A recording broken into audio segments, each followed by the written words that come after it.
Buenos días amigos, hoy viernes 28 de septiembre de este año 2018. Aquí en Diario de Cuatro ha sido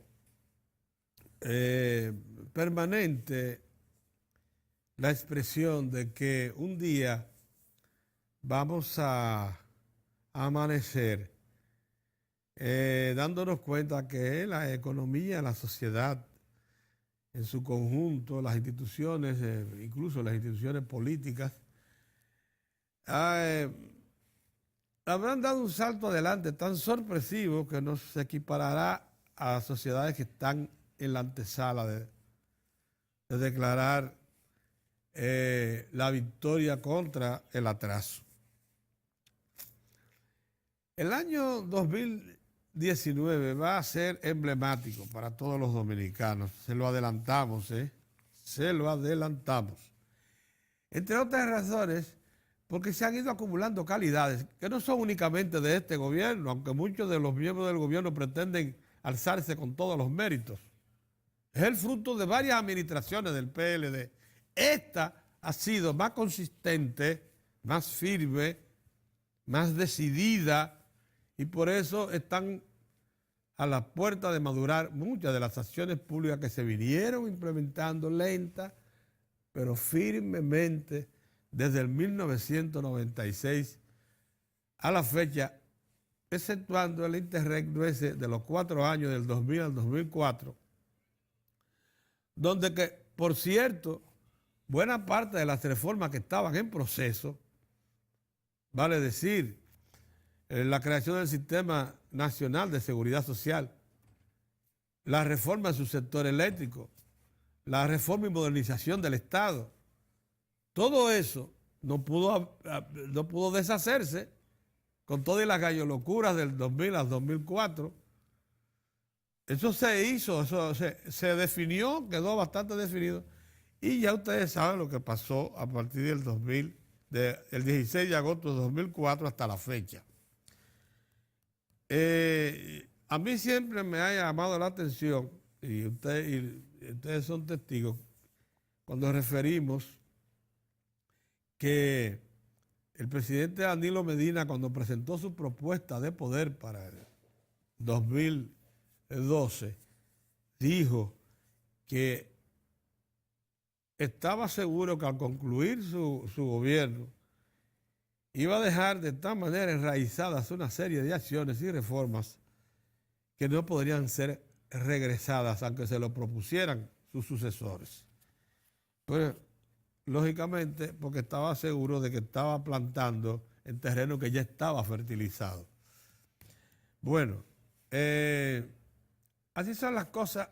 En este momento se pueden decir con casi absoluta certeza en el subsector eléctrico y en otros más. Y quisiera centrarme en el subsector eléctrico. Acuérdense que en el 1996, cuando asume el PLD el poder, con el doctor Leonel Fernández a la cabeza, todo lo que era la empresa pública, todas las empresas públicas estaban en crisis de deterioro, una crisis que había deteriorado toda su infraestructura. Es más, de 12 ingenios del Consejo Estatal del Azúcar, solo 10 producían. Y entre todos ellos, lo que estaban produciendo, no llegaban a 250,000 toneladas, 225. Una cosa sorprendente. Y cada tonelada que producía el Consejo Estatal del Azúcar de la época era más costosa que la del mercado mundial. Únicamente alcanzaba para suplir la cuota preferencial del mercado norteamericano. Y en el subsector eléctrico la cosa era terrible. Ese parque generador, al que solo se le ha agregado a Andrés, Andrés y la dos Quisqueya, la mayor parte de esas cosas existían en el 96. Ese parque Itabo, las dos generadoras de 125 megavatios, Itabo 1 e Itabo 2, que ahora regentea Eje Itabo, una empresa dependiente de AES. Entre las dos no producían 60 megavatios. Deterioradas, con todas las luces de emergencia encendidas y con el Banco Interamericano de Desarrollo, el Banco Mundial, el Exim Bank de Estados Unidos y todas las fuentes de crédito cerradas. Lo mismo le estaba pasando al CEA, que había sido, en su momento incluso de mayor gloria, estamos hablando de la década de los finales de los 60, 70 completos y parte de los 80, el CEA llegó a producir 880.000 toneladas métricas de azúcar en tiempo de Fernando Álvarez. El CEA solo. Este país era sumando Central Romana y Grupo Vicini, aquí se llegó a producir 1.250.000 toneladas métricas de azúcar. Un momentito. Llegó a llegó a producir 880.000, se deterioró tanto que apenas producía unos 225.000 toneladas entre todos los ingenios.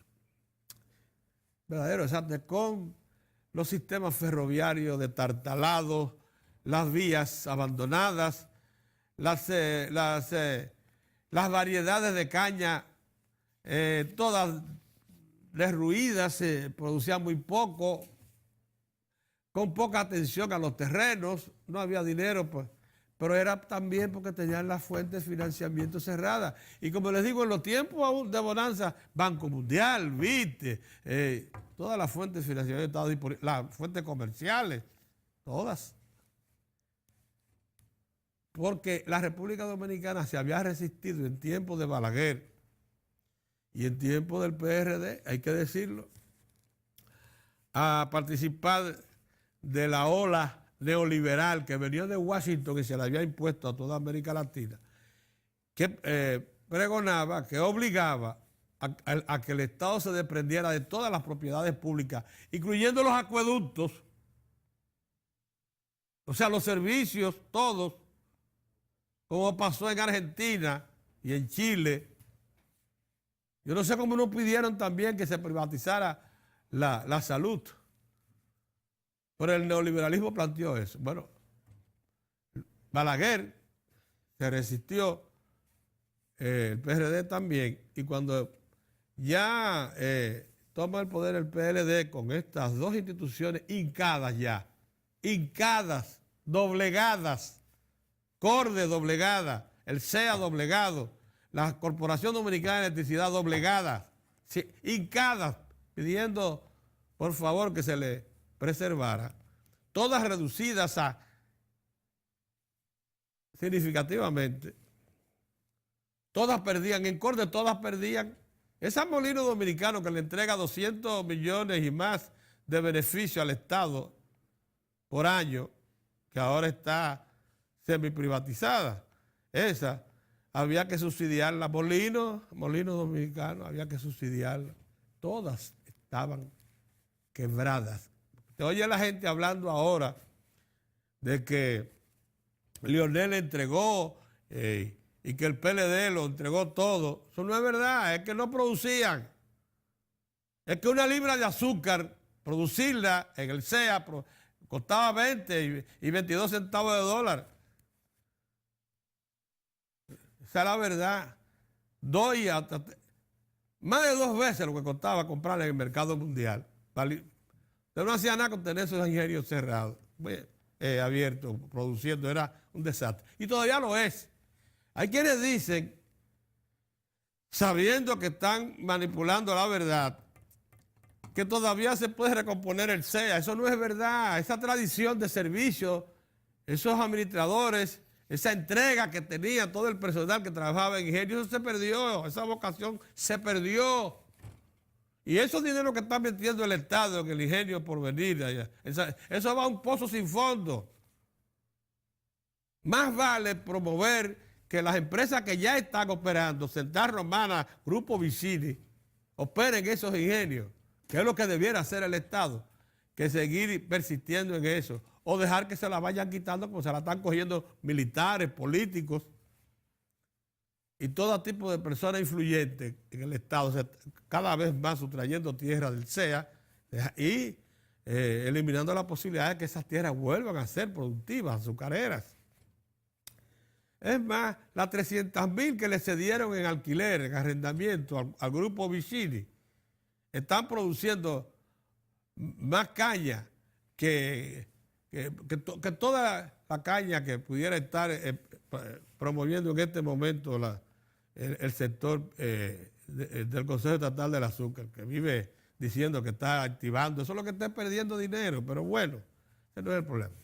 Lo que quiero es centrarme en su sector eléctrico en este momento, porque se le puede decir que las políticas que se están ejecutando desde entonces, porque aquella vez lo que se venció fue la resistencia del Estado a ceder la parte de la propiedad pública.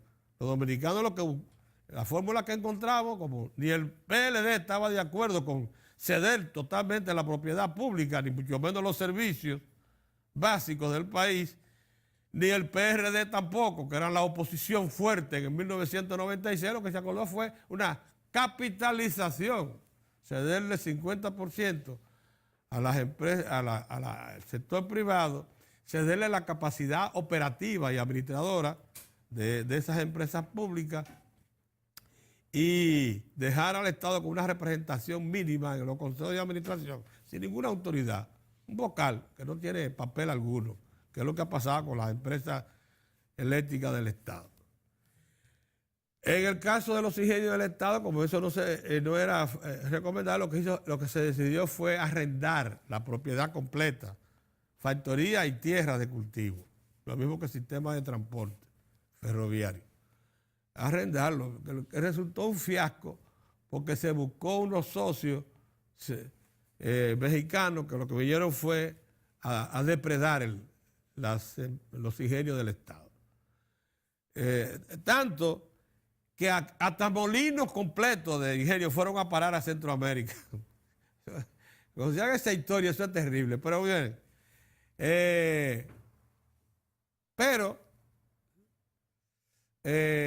El experimento nosotros consideramos, lo digo con toda honestidad hoy, valió la pena, porque atrajo al país inversión extranjera importante como la de AES International, AES, la quinta más grande de Estados Unidos, que nos trajo el gas natural. Nosotros no conocíamos gas natural. Invirtió en una terminal de gasificación ahí, la terminal más grande de toda Centroamérica y Caribe, esa de AES Andrés. Ahí se regasifica el gas, se almacena en grandes cantidades y se instaló allí una central generadora a ciclo combinado con gas natural. Y después fue motivada por Rolando González Bunter, que fue el que recibió inicialmente Eje-Itabo, a invertir en Eje-Itabo y se quedó con Eje-Itabo y convirtió esas dos plantas Itabo que apenas generaban 60 megavatios, que no me vengan ahora a decir lo que hoy critican la privatización, que estaban en condiciones de operar eso era un desastre total. Que nunca procesaron 1 kilo de carbón, porque que lo que hacían era quemar búnker, sí, a pesar de que fueron diseñadas y construidas para procesar carbón mineral. La inhabilidad llegó al punto en que la mayor parte del tiempo se la pasaron procesando búnker, sí. Bueno, al punto de que una vez intentó procesar carbón y se llenó el patio de carga de las 2 Itabo de carbón. Pues el carbón se incendiaba con el sol porque nunca lo llevaban a caldera por inhabilidad. Bueno, hoy esas 2 plantas producen la energía para la que fueron diseñadas y procesan carbón y tienen un puerto carbonero. Eso es parte de la inversión extranjera y la capacidad de gestión que se adquirió con la capitalización. Asunto con lo que he estado de acuerdo con el señor Isa Conde, que fue el responsable de ese proceso. Antonio Isa Conde. Ese proceso se puede defender No es verdad que el Estado estaba en condiciones de seguir siendo el sustentador con calidad de las empresas públicas. Fue cercado por la comunidad financiera internacional y presionado por los grandes poderes de Washington y Europa. Toda la Europa asociada a nosotros, lo mismo que Japón, que eran nuestros tres principales socios, nos presionaron a desprendernos de las empresas públicas y nos cerraron toda fuente de financiamiento y asistencia. El Exim Bank de Estados Unidos, la entidad de ayuda de Alemania, el equivalente al Exim Bank de Japón, ninguno estaban disponibles, todos ellos se cerraron. Eso es cuento de camino. Ninguno querían ayudar a rehabilitar, porque esa no era la intención de las grandes corporaciones internacionales. Bueno, se atrajo inversión extranjera, hay más de 2.000 millones, mucho más de 2.000 millones de dólares invertidos en el subsector eléctrico. Vino nueva tecnología de organización, por ejemplo, en la distribución. Unión Fenosa fracasó en Edesur y Edenorte, pero dejó una estructura montada ahí, que es la que ha seguido. Que no me digan los actuales gestores de Edesur y Edenorte que echaron a un lado toda la enseñanza y organización que le imprimió Unión Fenosa a Edesur y Edenorte. Que no me digan la gente de AES, que AES no hizo nada ahí, no, dejó por lo menos entrenado un personal. Cuando las tres distribuidoras pasaron al Estado, recibieron una estructura que fracasaron. Unión Fenosa fracasó, fracasó en la gestión, pero ganó, porque el gobierno español, con todo su poder, le reclamó al Estado que había que resarcir el esfuerzo de Unión Fenosa por organizar Edesur y Edenorte, y hubo que devolverle sus 350 millones de dólares, lo que ellos habían gastado, consumido.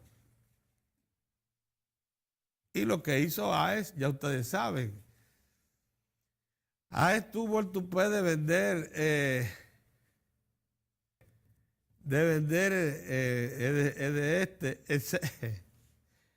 en 6 dólares, en 7 dólares, no sé. Una cosa increíble. Es regalarla a la TCW, una compañía norteamericano-europea, en una operación que hubo que deshacer, una barbaridad. Se la regaló antes, cuando debió devolver al Estado, como decía el contrato. La regaló. Bueno, por eso es que ustedes ven que cuando a un Estado representado por el licenciado Danilo Medina les reclama, y sus instituciones, les reclaman a AES que se comporte a la altura de los compromisos que hizo al venir al país, tiene que hacerlo, como lo está haciendo en este momento. Miren, muchas cosas han pasado, pero lo que sí es cierto y lo que en este momento acontece es lo siguiente. Número uno, que Punta Catalina puso en atención a todo el sector privado asociado a su sector eléctrico en la República Dominicana en la obligación de responderle al país. Porque si no, el Estado, con esa determinación que adoptó de ejecutar Punta Catalina, lo iba a hacer. Y lo iba a poner en evidencia al sector privado como un manipulador de un sector al que con muchísima buena fe el Estado le dio participación, porque eso era un monopolio del Estado.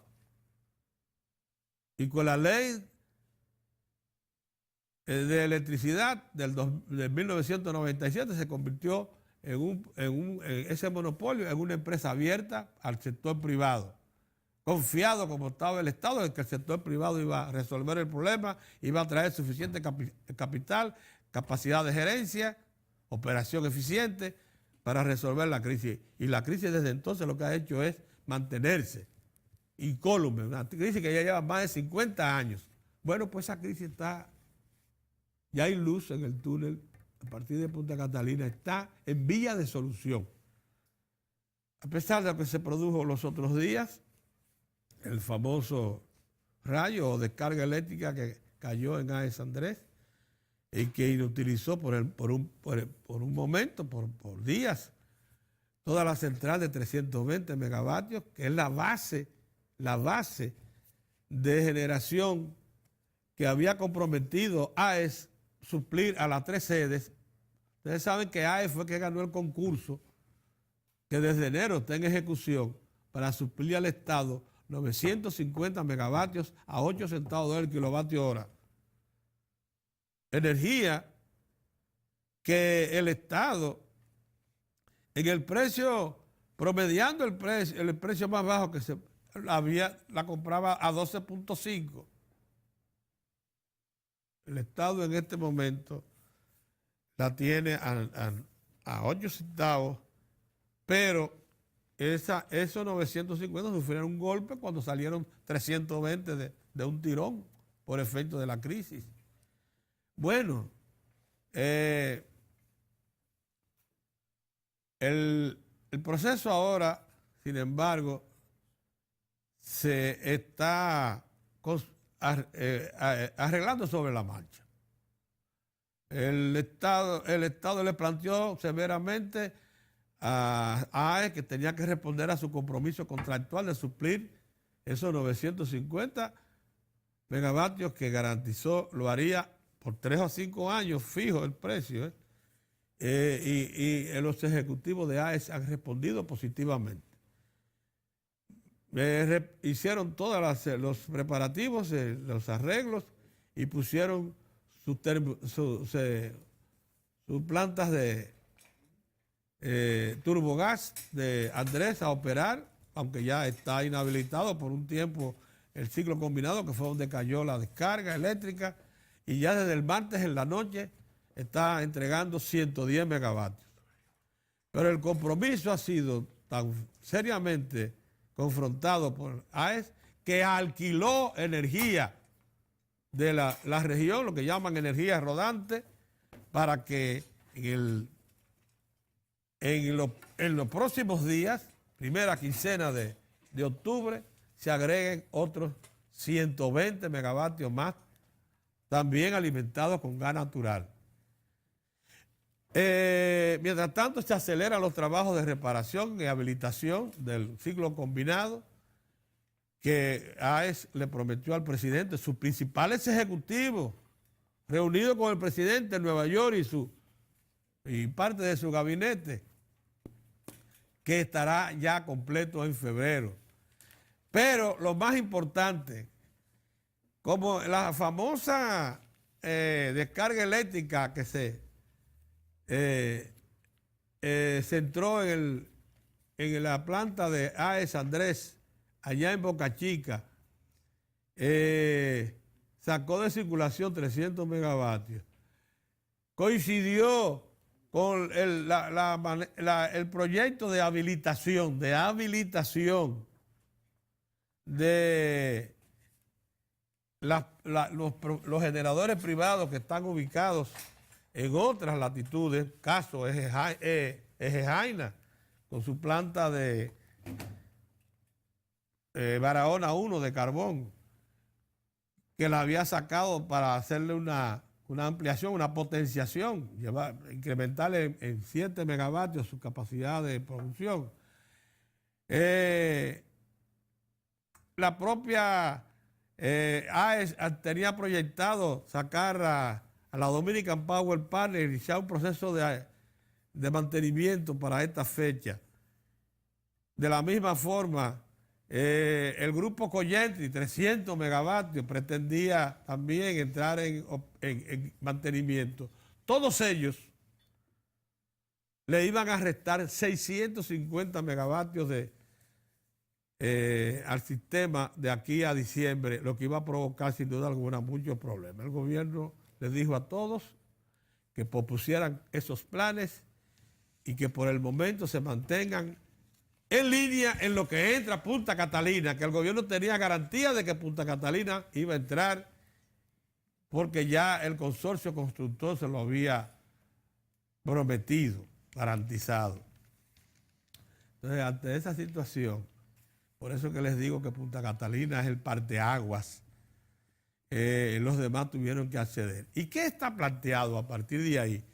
Que esa decisión que hace unos meses tomó Barrigol y Golcor, que tienen una generadora que se llama Quisqueya 1 en San Pedro de Macorís, de conjuntamente con AES construir un gasoducto que lleve gas natural de Andrés a San Pedro para procesar gas natural en vez de Bunker C en Quisqueya 1, una planta de 236 megavatios. Ese gasoducto va también a estar operando para finales del año que viene, porque en este momento ya se está concursando, con todos los detalles técnicos y diseños. Se está concursando la construcción.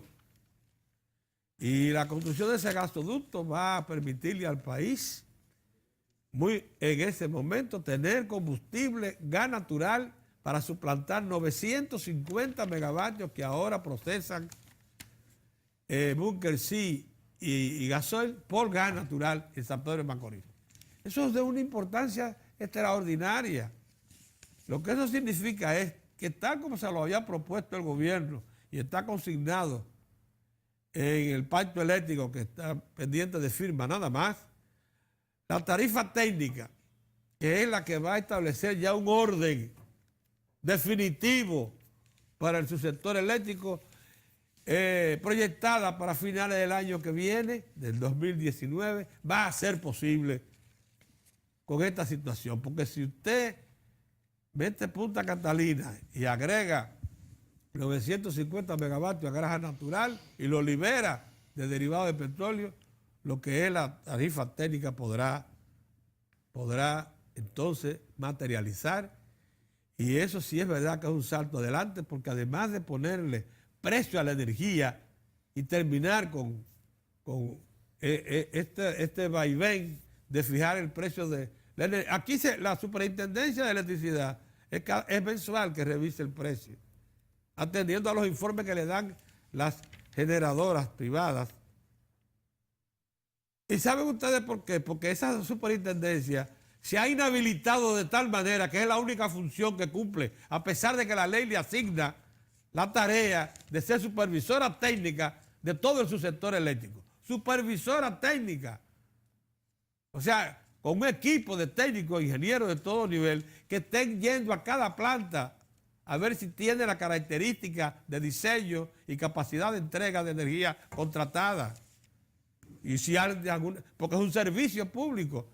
Es más, la superintendencia está autorizada a penetrar los libros de las generadoras que están conectadas al sistema y nunca lo hace, ni nunca se lo ha propuesto, porque está más atenta a servir de burócratas de las generadoras y muchas veces de suplirle servicios a las generadoras que a cumplir su verdadero papel. Pero eso que tiene que resolverse, porque va a ser la garantía de un salto de calidad del subsector eléctrico, se va de alguna manera a solucionar de aquí al año que viene y cuando entre en vigencia el pacto eléctrico que mucha brega ha dado. En definitiva, que nosotros vemos luz en el camino de la solución de la problemática energética.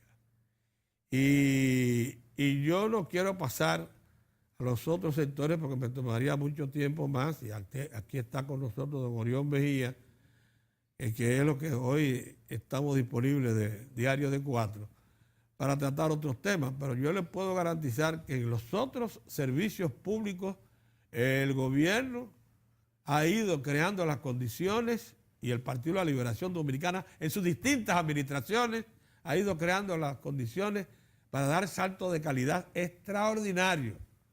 Transporte, salud pública,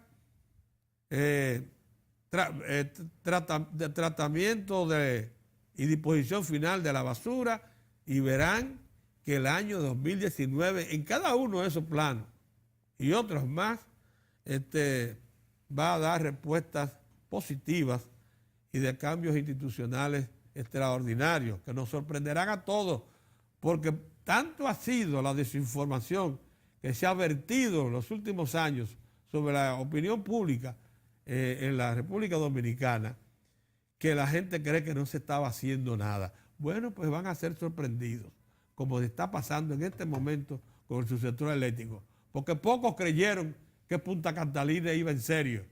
Y ahora, cuando la sienten, se están produciendo los temblores, los estertores.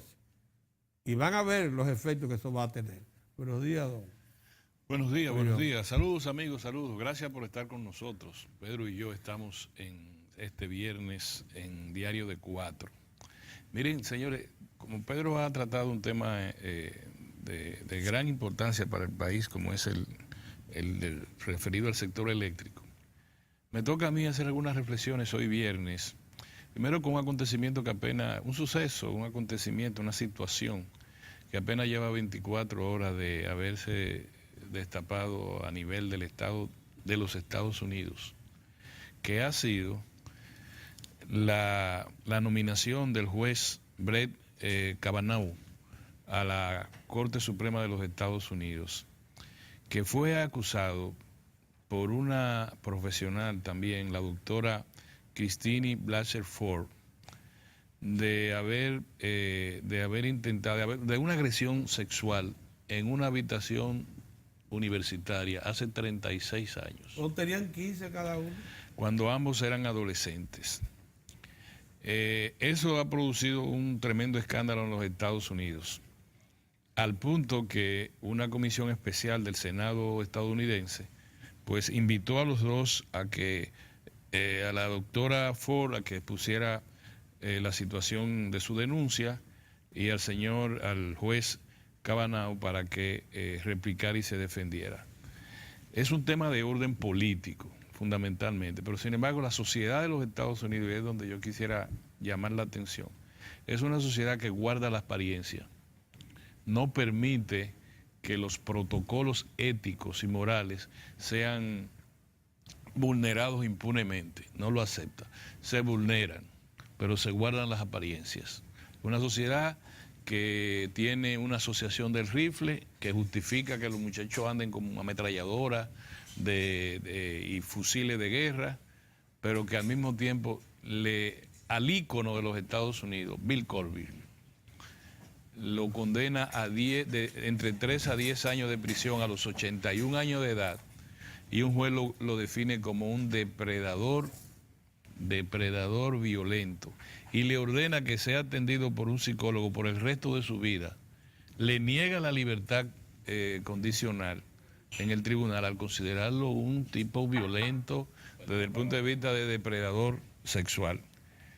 Nada menos que el ícono, uno de los íconos más trascendentes en la historia de la televisión y del espectáculo en Estados Unidos. Lo mandan preso 10 años y por el resto de su vida va a estar siendo evaluado por el Estado.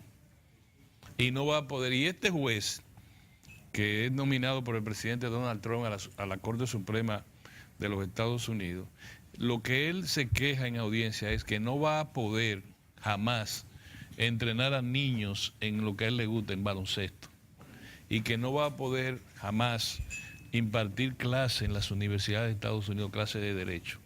Aparte de que ya su decisión, la decisión de ir o no a la Corte Suprema de los Estados Unidos, que es un cargo de por vida, el juez que ingresa ahí solo cuando se muere o cuando renuncia se retira.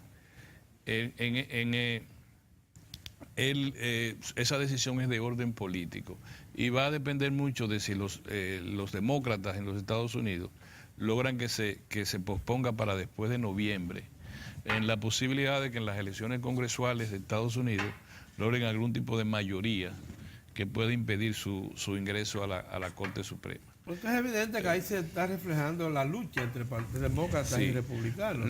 Sin embargo, lo que yo quiero llamar la atención, quizás nosotros lo que debemos, se dice que Estados Unidos es la cuna del capitalismo salvaje, como le llamó el Papa Juan Pablo II, pero también la sociedad americana es grande porque tiene valores que la ciudadanía defiende, Pedro.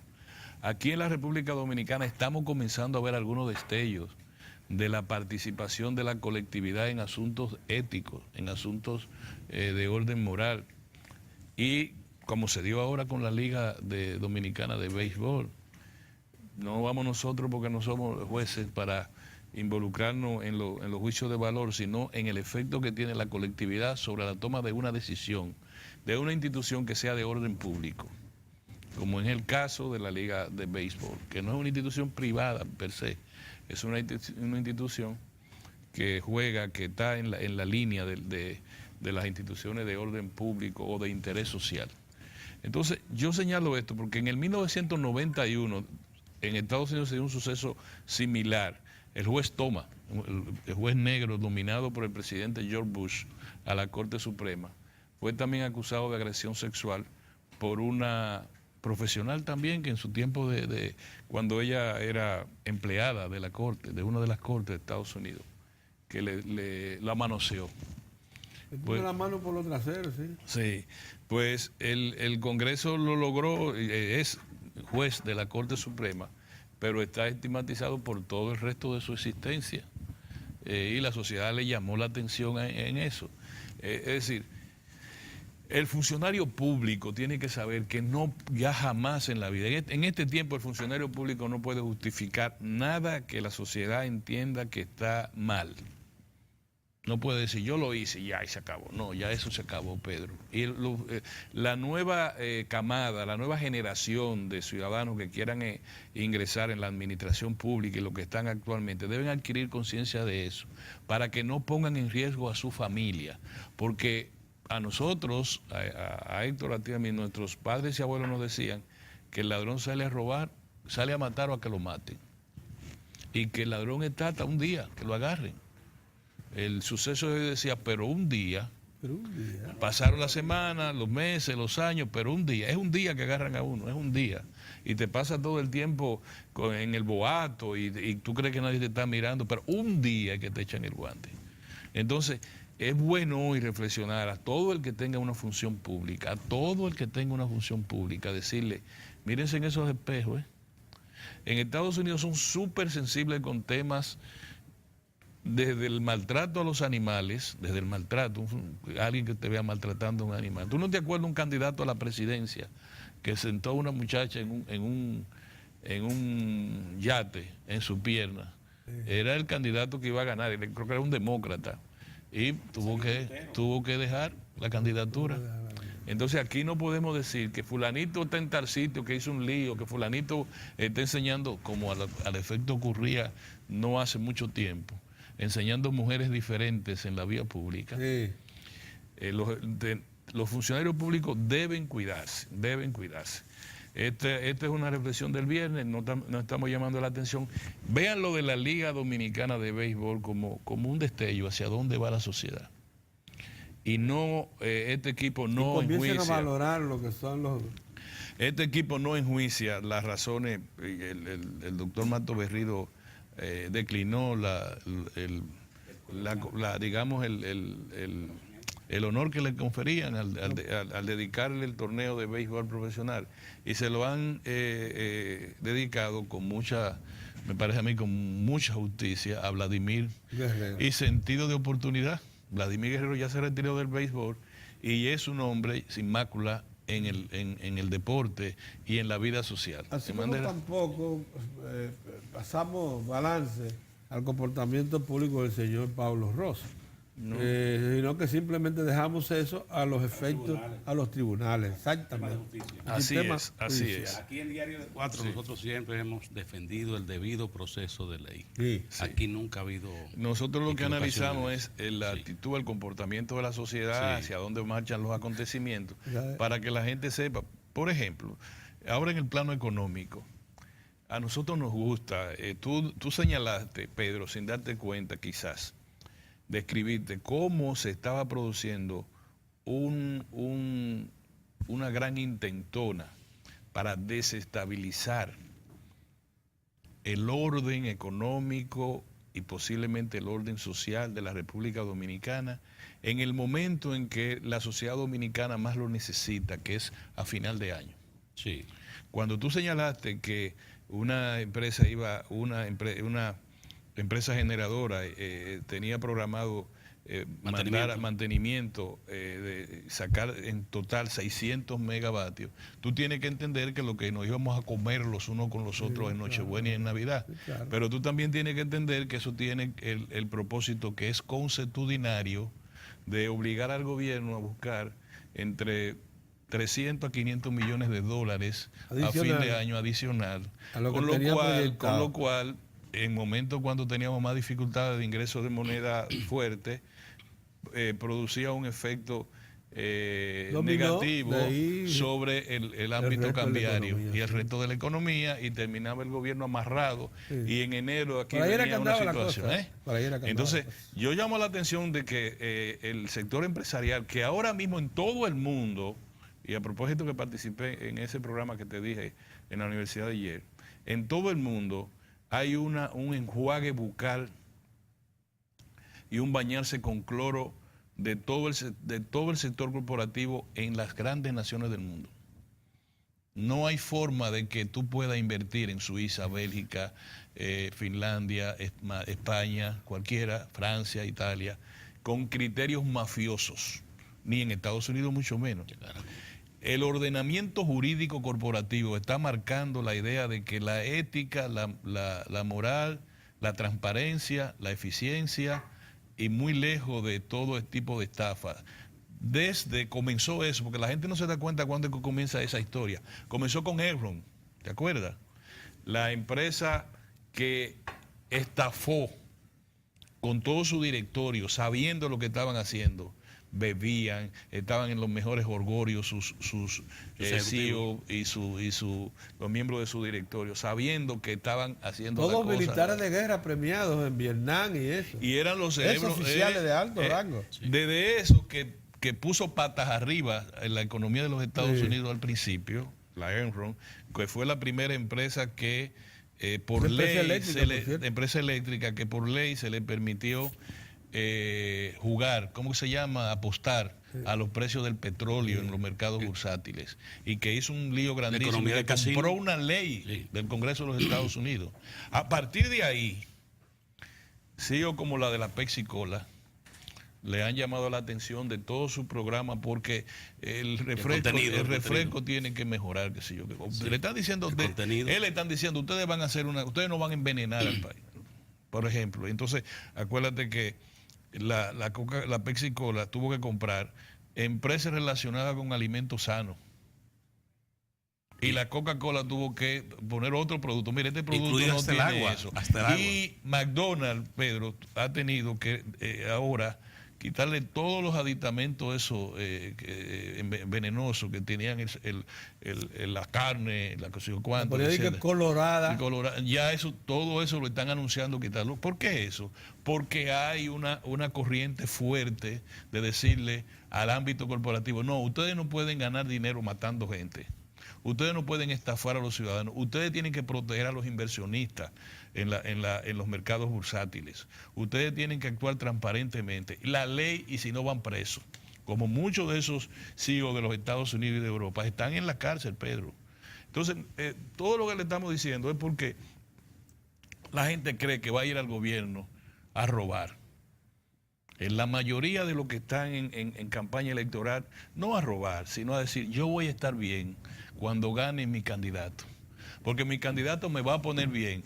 Yo no tengo ninguna idea de qué yo voy a hacer en el Estado. Yo lo que sé es que yo voy a estar bien. Y yo estoy pensando en un buen carro, yo estoy pensando en una buena casa, yo no sé. Cuando me ponga yo voy a ver qué es lo que se hace. Yo quiero estar como estuvo fulano, que estaba en tal sitio y tiene más cuarto que el gobierno haitiano. Yo no sé. Yo quiero tal puesto. Tú sabes, estás entrenado. No. Es que ahí fue que estaba fulanito. Y el salario son tanto. Y el salario son tanto, sí. Y yo no sé. O sea, yo no quiero decir que yo quiero hacerme rico robando. Yo lo que quiero es hacerme rico. Después averiguaremos cómo es. Pero cuando hay un valledar ético, que como hemos dicho otras veces, Pedro, tiene que comenzar con la educación. Pero acuérdate que ahora, no hace mucho, es que se le está dedicando el 4, casi el 6% del PIB. En términos reales, casi el 6% sí. A la educación. Tú tienes que esperar 10, 15 años para tu ver el resultado. No creas que mañana. No. Tú tienes que esperar que el niño que esté en la primaria ingrese a la universidad, pero ¿qué resulta? Tenemos que resolver el problema de la universidad, Pedro. Para cuando él llegue, a la universidad, reciba a una universidad de verdad. Como de donde yo he estado. Tú dices, ven acá, esto es una universidad. O como hay universidades privadas aquí en la República Dominicana. Nosotros queremos que los niños que se convierten en adolescentes y van a la universidad tengan esa misma oportunidad y no tengan una serie de mediocres en puestos de dirección universitaria por razones políticas o por razones de grupo. Convenenciera. Entonces es difícil. Esta generación tiene que ayudar a arrear a la República Dominicana hacia esos escenarios ideales que no vamos a ver nosotros, Pedro, penosamente, porque ojalá podamos durar 40 años más, pero no va a ser muy posible eso. Y estamos hablando de una generación a otra. Una generación son 25 años, Pedro. Pero nosotros tenemos que no ser egoístas y decir, vamos a preparar a nuestros nietos para que tengan un escenario de esa naturaleza. Y es desde ahora. Y Enron fue cuando, en el 91. 91, en el tiempo de los apagones. O sea, Estados Unidos está en ese cambio ético y moral hace ya muchos años. El juez Thomas tuvo esa dificultad. Bill Cosby tiene 20, 30, 40 años quizá fuñendo, perdónenme la expresión, a las mujeres en todo el mundo. Y ese sí la llevaba y la endrogaba y la metía. Y en televisión, yo soy Bill Cosby, el show de Bill Cosby. Bueno, pues el show está 10 años en la cárcel. Porque algún día ahorcan blanco, en este caso ahorcaron un negro. Entonces, esa parte que quisiéramos, que sirva de reflexión hoy viene, decirle a todos los funcionarios del gobierno, a todos, y involucrémonos nosotros también como ciudadanos de la República, que mirémonos en todos los espejos que se está dando en el mundo de hoy. Y que muchos días y semanas, meses y años de boato y de buena vida terminen la amargura más grande en un solo día.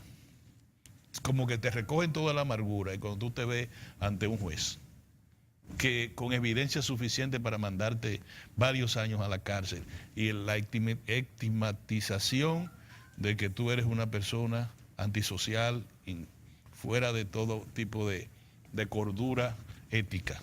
Eso es duro para el que tiene vergüenza,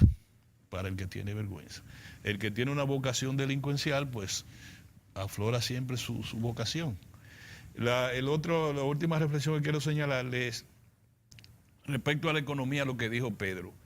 Si nosotros analizamos, si nosotros profundizamos en el análisis ya profundo que externó Pedro en el día de hoy respecto al sector eléctrico, nos damos cuenta, y yo le agrego la historia de que cuando le cayó el rayo a la planta de la AES, inmediatamente en cada provincia, yo estaba fuera del país, pero cuando veía las noticias por las redes, en cada provincia se estaba haciendo una movilización. ¿O no, Pedro? Sí. Una movilización contra los apagones, buscando un muerto, buscando una situación que agravara las condiciones políticas. ¿Pasó eso? No. Y hay que decir que el gobierno actuó diligentemente, prontamente acometió la situación. Así es. Y también la suerte acompañó, porque la reunión que tuvo el presidente con los jefes de la AES en Nueva York fue decisiva, definitoria, porque ahí habló con los jefes, no con el CEO de aquí, los grandes que le manda reporte a su casa matriz diciéndole no ganamos tanto, pero no le dice las incidencias que están. El gran salió una planta de aquí, esa planta va a estar en 4 meses, que sí, okay. Eso es lo que le informan a la casa matriz, y ese jefe no está viendo un negocio en una isla cuando tiene otro más grande en Singapur o en qué sé yo qué sitio. Entonces cuando lo vio personal, que le dijo, no, pero ¿cómo es esto? No, le vamos a mandar lo que tú dijiste. Alquilaron energía rodante. Y usted va a tener ya los informes, lo que yo tengo, usted va a pasar esto y esto.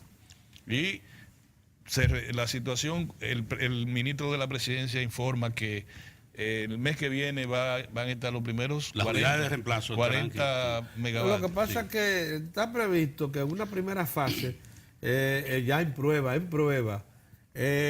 Punta Catalina comience a generar y a entregar unos 40 megavatios a nivel de noviembre, diciembre.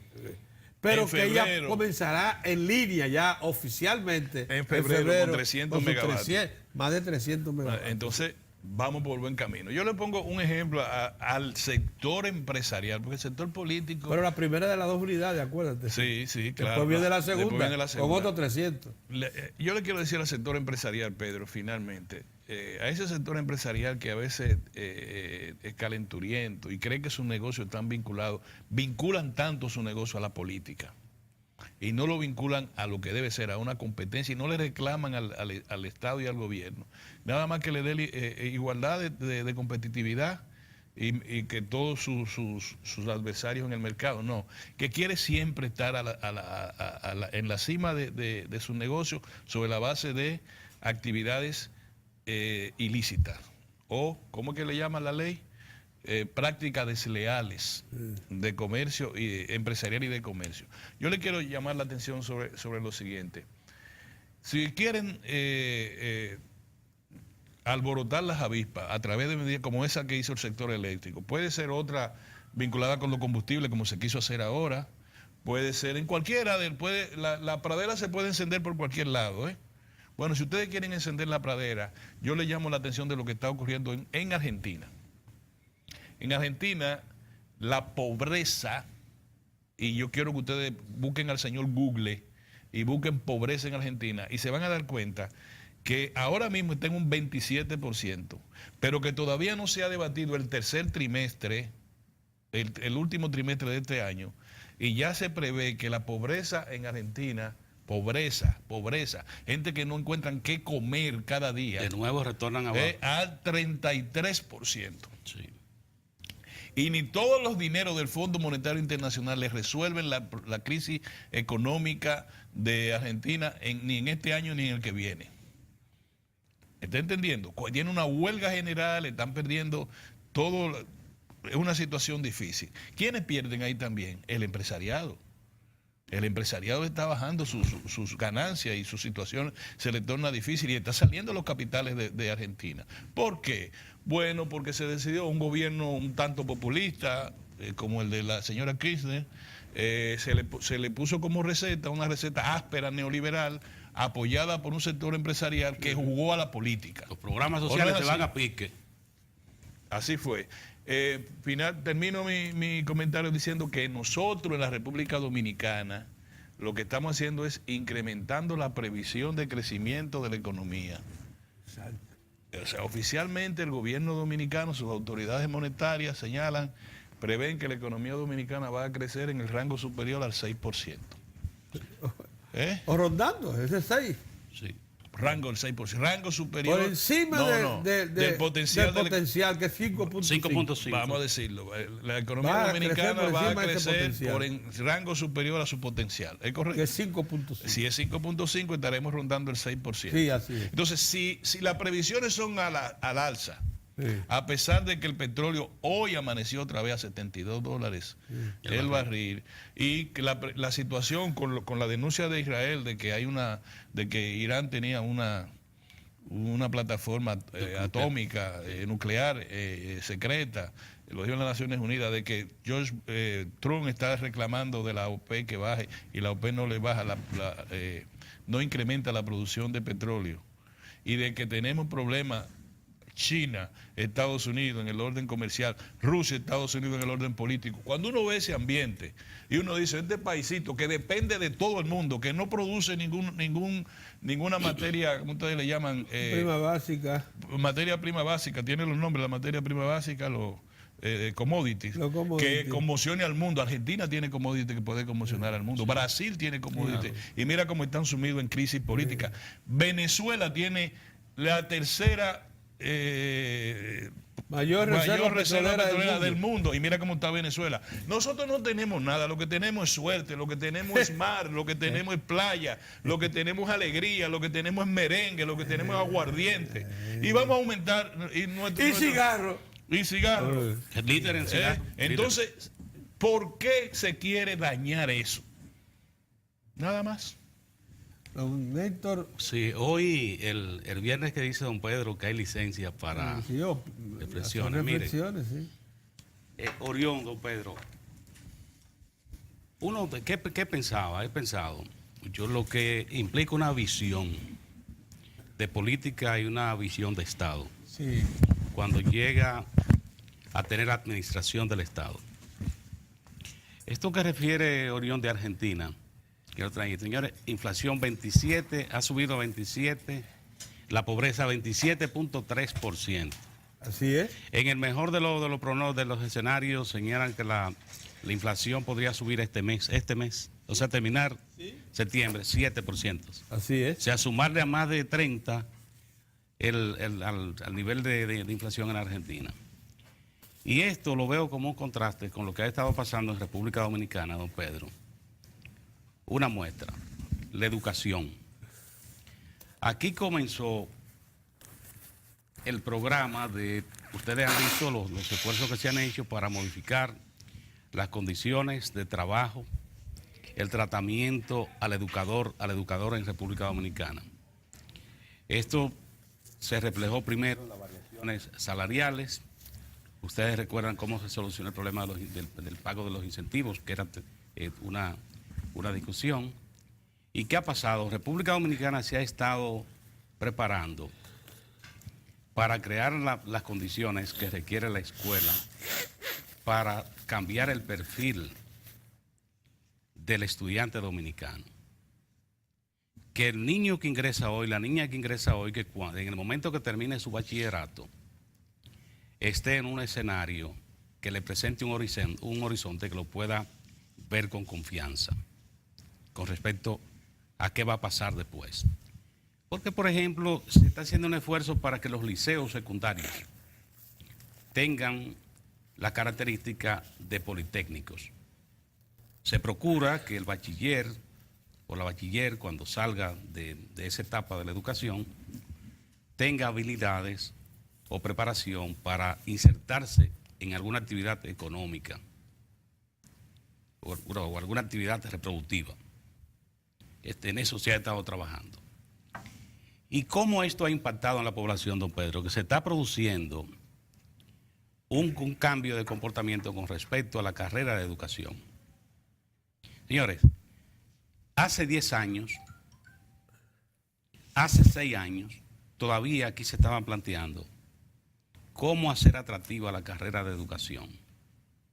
Usted sabe qué está pasando, don Pedro, hoy, que la carrera de educación, de nuevo, es un punto de interés para las personas que quieren hacer una carrera en la universidad. Un ejemplo, ayer se celebró en Nagua una graduación de la UAS Nagua, que es la capital de la provincia de María Trinidad Sánchez. En esa investidura, oigan esto, se graduaron 152 nuevos profesionales. ¿Ustedes saben cuánto de ese número salen de la carrera de educación? 127, don Pedro. Ahí. El 84%. Ahí. 84% de los estudiantes que salieron ayer ahí, se graduaron ayer en Nagua, son de educación.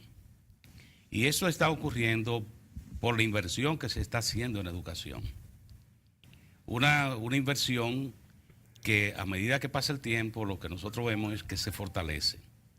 Miren cómo va el programa de la escuela de tanda extendida, escuelas preparadas para tanda extendida. Eso incluye la formación de un personal que se ha ido preparando para darle asistencia a esa población que va a vivir, llega a la escuela a las 8 de la mañana y sale a las 4. Se ha ido preparando. Pero ¿qué pasa? Que le hace la vida, le cambia el ambiente al estudiante, pero también a la educadora, que ha trabajado tradicionalmente en República Dominicana en condiciones muy duras. Hay que recordar, don Pedro, tiempo cuando no teníamos las redes viales que tiene República Dominicana hoy, maestros que recorrían kilómetros a pies o a caballo, sí, o en un burro, en lo que apareciera. Así es. Porque no había vehículos para transporte. Y así, esos héroes, esas heroínas, hacían su trabajo. Con lo que está ocurriendo hoy en República Dominicana, ese cambio se está expresando en un comportamiento. Cómo la carrera de educación se ha apreciado, cómo se han solucionado una serie de dificultades que eran históricas en nuestro sistema de educación, y todo ha ocurrido por una visión política de promover la educación, de entender que si la sociedad no cambia ahí, nosotros no podemos pensar que vamos a estar mejor mañana. Y esto, don Pedro, coincide en el día de hoy con una fecha muy importante. En la República Dominicana, el día 28 de septiembre del año 1884, fue el día en el que el educador Eugenio María de Hostos celebró, encabezó el acto de graduación de la primera promoción de maestros normales de su escuela. Eugenio María de Hostos había fundado su escuela en Santo Domingo, en la escuela normal, y en un día como hoy, 28 de septiembre de 1884, se celebró esa investidura, la primera investidura de esos maestros. Y Eugenio María de Hostos señalaba que de qué manera enseñarle valores éticos y morales al niño, a la niña. Y él señalaba enseñándole la razón. Y la razón se logra enseñarle la razón con educación. Y tenía el criterio de una visión de una educación sin exclusión. Porque Eugenio María de Hostos planteaba que la mujer tenía que ser una figura también de desarrollo. Que la mujer tenía que formarse igual que el hombre para tener igual participación, que se le reconociera. Esto lo está planteando ese ciudadano, y refiero a esta graduación que con motivo de la fecha que es hoy, a propósito de lo que estamos viviendo en República Dominicana y lo que vimos ayer en Nagua. La graduación de 152 nuevos profesionales y de ese número 127 de educación. Qué importante. Y la fecha de la Argentina, que fue uno de los comentarios de Orión que refería a la parte económica, cómo está Argentina. Esto también debe llamar la atención en República Dominicana, porque aquí hubo un momento que sectores de la sociedad se planteaban que los programas sociales, que los programas de educación tenían que replantearse, que eso tenía que verse de cualquier manera, porque no se podía lanzar dinero así, que todo había que pensarlo muy bien. ¿Y cómo lo vieron las autoridades? ¿Cómo lo ha planteado, por ejemplo, este programa sostenido de construcción de escuelas que lleva a cabo el presidente Danilo Medina? ¿Lo viste? Bueno, nosotros necesitamos espacios. Miren, en Villahermosa, por ejemplo, en La Romana, ¿qué era lo que pasaba ahí, don Pedro? De las últimas inauguraciones más recientes, 3 escuelas y un liceo. Y usted sabe qué es lo que la gente decía ahí el día de la inauguración, que estudiantes que estaban recibiendo docencia en condiciones muy difíciles en un plantel, ahora se desplazaban al nuevo plantel. Y lo que ha estado pasando es que se han ido acomodando. En los lugares que tienen, por ejemplo, muchas limitaciones de espacios y condiciones del entorno, lo que ha estado ocurriendo con estas construcciones es que precisamente se están levantando para superar estas necesidades. Y por esto citaba ese caso de La Romana, lo que decía la gente en la inauguración. Bueno, los muchachos ahora se van a desplazar a la escuela Camila Enrique Ureña, o sea, la nueva escuela que ha construido el gobierno. Y cuando usted ve el número, por ejemplo, Santiago, ¿usted sabe cuántas escuelas habilitadas para tanda extendida tiene Santiago? 300, don Pedro. Monteplata, por ejemplo, la provincia de Monteplata, 128. Entonces, con esto es lo que le explica, y por eso refiero también para que ustedes vean lo que es una visión. Cuando llegó a la presidencia el presidente Macri en la Argentina, fue planteándose que, imagínense, recorte incluso, recuerden la primera idea, recuerden lo que era. Él no cree en los programas sociales. No cree en los programas sociales. ¿Qué ha pasado ahora? Que Argentina, don Pedro, tiene un problema de desasosiego. Sí. En Argentina no hay paz social, y eso explica el problema que se está planteando con la salida de capitales. Muy bien. Eso explica cómo la pobreza en un periodo corto se expande a 27.3%. Digo todo esto relacionando con lo que está pasando en República Dominicana. Muy bien. Que lo que tenemos hoy, esa certeza, la previsión con que hablan las autoridades conductoras de la política económica en República Dominicana, ¿en qué lo soporta? Lo soporta la paz social. Si nosotros no tuviéramos esa paz... Es justo lo que decíamos al inicio del programa esta mañana, que las políticas públicas están madurando y el año 2019 va a ser emblemático. Porque muchas de ellas estarán ya en proceso avanzado. Y si la que se ponga a prometer, que entienda que esa rueda puede retroceder, que no retroceda. Miren, nosotros estamos a la espera de Juan Miguel Castillo Pantaleón, que está atrapado, pero está casi regresando. Está casi ingresando aquí al estudio. Vamos a hacer una parada y regresamos.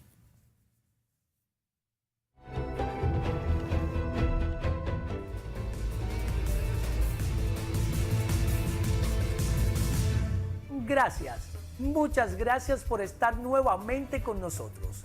Cada minuto, cada segundo, las informaciones vuelan de diferentes vías hasta llegar a nosotros.